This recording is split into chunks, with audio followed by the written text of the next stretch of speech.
প্রিয় 18তম শিক্ষক নিবন্ধন প্রার্থীগণ, আসসালামু আলাইকুম। আজকে আমি একটি গুরুত্বপূর্ণ খবর নিয়ে হাজির হয়েছি। আপনাদের মধ্যে 18তম শিক্ষক নিবন্ধন প্রিলিমিনারি পরীক্ষার পাস নম্বর নিয়ে অনেকে বিভ্রান্ত ছড়াচ্ছে এবং অনেকে বিভ্রান্ত হয়ে আমার চ্যানেলে কমেন্ট বক্সে বারবার কমেন্ট করছে, স্যার প্রিলিমিনারি পরীক্ষার পাস নম্বর কত, 40 না 50? এক্ষেত্রে রয়েছে আতঙ্কে, কেননা তারা ভাবছে 18তম শিক্ষক নিবন্ধন প্রিলিমিনারি পরীক্ষা খুব সহজ হয়েছে এবং 4টি ভুলের জন্য 1 মার্ক কর্তন করা হয়েছে।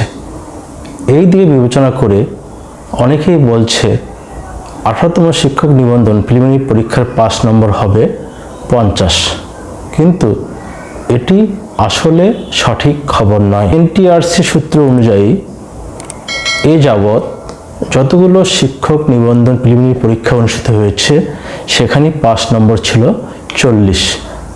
তাই তারা বলছে এই 18তম শিক্ষক নিবন্ধন প্রিলিমিনারি পরীক্ষার পাস নম্বর হবে 40, এতে কোনো বিভ্রান্ত নেই।